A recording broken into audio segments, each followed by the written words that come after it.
Here it go, y'all. Mm-hmm. Because we gonna be honest. I always tell people this. When that guy in the 80s pull up with that Benz, Envy know what I'm talking about. He got the Benz in the 80s. Mm-hmm. He got that gold chain on. He got that Fila sweatsuit on with them Filas.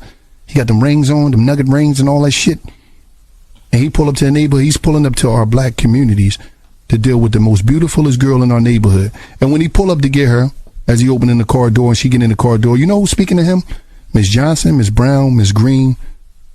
They all, hey, baby. Mm-hmm, mm-hmm. But at the same time, you seeing Mr. John come back from work.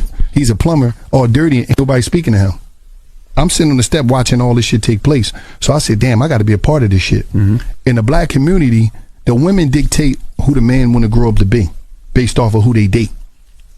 That's real. So I'm looking at it like, shit, I'm only seeing these girls, they dealers and dudes that got nice cars. Mm-hmm. I got to get me some nice cars to get me some ass. Mm-hmm. I got to get some jewelry. I got to get fly. That's what it was about. And the way you saw to get fly was that's the only people I seen to respect. Yeah. They only respected the criminals in the game. Right. That's interesting, man. That growing up in the environment that we grew up in those communities, that's so true. The women don't respect the working man, the hard working man. The man is stand by their side, loyal to him.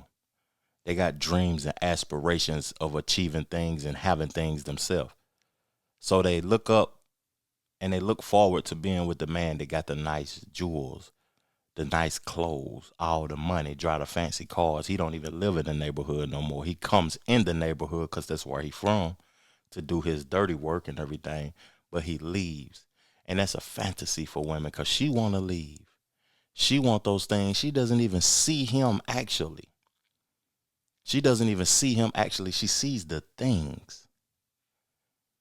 And you know what? The person that's living across the street, up the hill, down the hill, around the corner from her, is looking at her. The young boy is looking at her, lust after that man.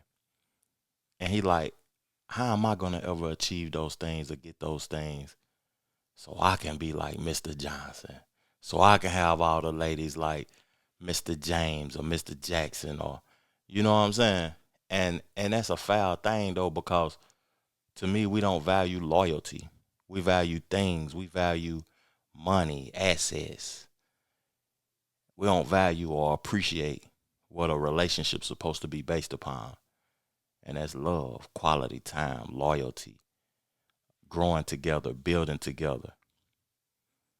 And then, in our reality, it makes a nigga heartless. And women wonder why dudes are heartless, smashing them and leaving, and it's just a crazy situation. And I think like this election showed something also too. When I look at this election, it was like a sex battle, a sex rivalry from the sexes, the people, the sexual people, like the women and the men against each other. Women want these rights. Men ain't getting no rights. Men mad because the women mad at us now because we didn't vote for who they wanted us to vote for. But is these rights really that valuable to the masses of people anyway? It's just a conflict of interest. Me, I was talking to one of my friends the other day and I said, race ain't even going to matter in the next political situation. It's going to be based upon sex. The Trevor Jackson Podcast.